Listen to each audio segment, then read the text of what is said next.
Hello friends, स्वागत है आपका हमारे इस यूट्यूब चैनल पर। दोस्तों, आज की वीडियो हम साइंस का इंपॉर्टेंट टॉपिक ब्लड डिस्कस करने वाले हैं। तो चलिए वीडियो को शुरू करते हैं। दोस्तों, ब्लड क्या होता है? रक्त एक संयोजी ऊतक है। Blood is a connective tissue. ठीक है, कौन सा ऊतक पाया जाता है इसमें? तो संयोजी ऊतक पाया जाता है। और मानव वयस्क में कुल 5 से 6 लीटर रक्त होता है। जो एक एडल्ट ह्यूमन होता है तो उसमें जो एवरेज रक्त होता है वो होता है 5 से 6 लीटर होता है। इसका पीएच मान 7.4 होता है।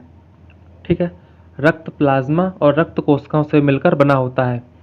रक्त प्लाज्मा और रक्त कोशिकाओं से मिलकर बना होता है। ठीक है, कौन कौन सी कोशिकाएं होती हैं? तो देख लीजिए, ब्लड जो है प्लाज्मा और रक्त कोशिकाओं, जिसमें प्लाज्मा का परसेंटेज होता है 55 और रक्त कोशिकाएं जो होती हैं वो होती हैं 45%। ठीक है, अब प्लाज्मा किन किन चीज़ों से मिलकर बना होता है? तो प्लाज्मा में 90% जल प्लस 10% अन्य पदार्थ होते हैं। जबकि रक्त कोशिकाएं कौन कौन सी होती हैं? आरबीसी, डब्ल्यूबीसी और प्लेटलेट्स। तो सबसे ज़्यादा ब्लड में कौन सी सेल पाई जाती हैं? तो आरबीसी, उसके बाद प्लेटलेट्स, और रक्त में सबसे जो कम कोशिका पाई जाती हैं वो होती हैं डब्ल्यूबीसी, श्वेत रक्त कणिकाएं रक्त में सबसे कम पाई जाती हैं।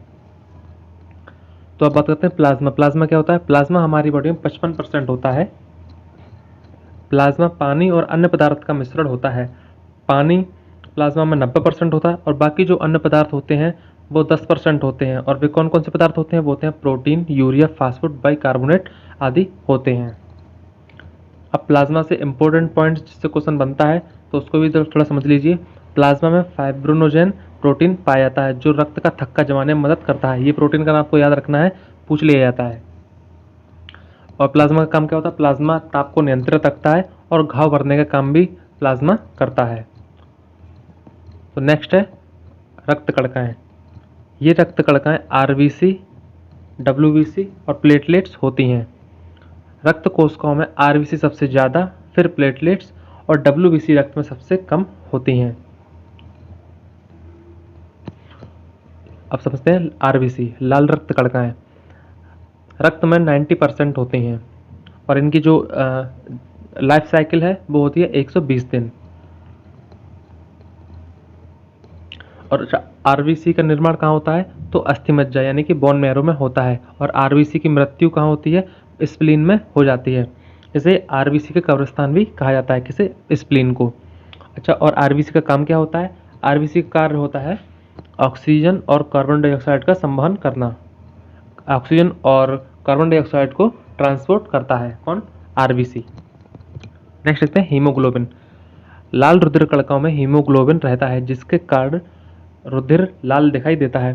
ये क्वेश्चन लगभग काफ़ी सारे एग्जाम में पूछा गया है और रिपीट भी होता रहता है कि ब्लड का जो लाल रंग किसके कारण होता है? तो वो हीमोग्लोबिन के कारण होता है। हीमोग्लोबिन कमी से शरीर में कौन सी कमी होती है? तो एनीमिया नामक रोग हो जाता है। ठीक है, श्वेत रक्त कणिकाएं रक्त में सबसे कम होती हैं। इनकी जो लाइफ साइकिल है वो 3 से 4 दिन होती है। आकार में सबसे बड़ी होती हैं। इनका निर्माण भी बोन मैरो में होता है और मृत्यु रक्त में ही हो जाती है।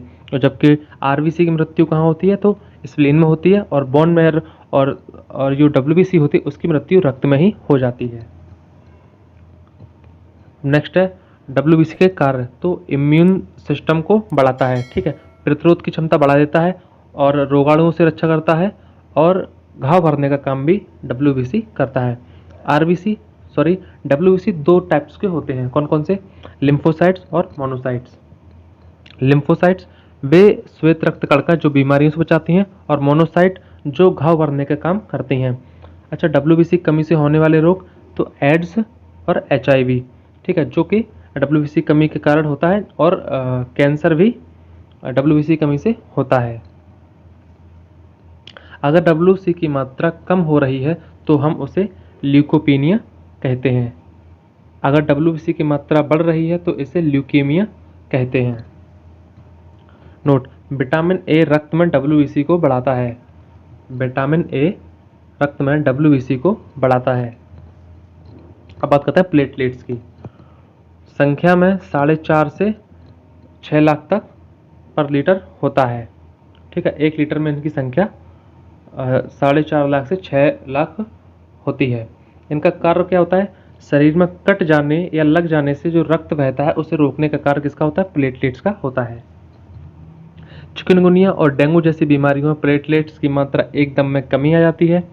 डेंगू एडिज मच्छर काटने से होता है। पूछ लिया जाता है कि जो डेंगू है किस मच्छर से होता है, तो एडिज एजिप्टी मच्छर के काटने से होता है। नोट याद रखिएगा, मानव शरीर में खून हेपेरिन की उपस्थिति के कारण नहीं जमता है। अब समझ लेते हैं रक्त परिसंचरण तंत्र। हमारे शरीर में रक्त परिसंचरण तंत्र धमनी और शिराएं करती हैं। धमनी ऑक्सीजन युक्त शुद्ध रक्त ले जाती हैं लंग्स से हार्ट तक, ठीक है, फेफड़ों से हृदय तक। और शिराएं जो होती हैं, शिराएं अशुद्ध खून ले जाती हैं ऑर्गन से लंग्स तक, ठीक है।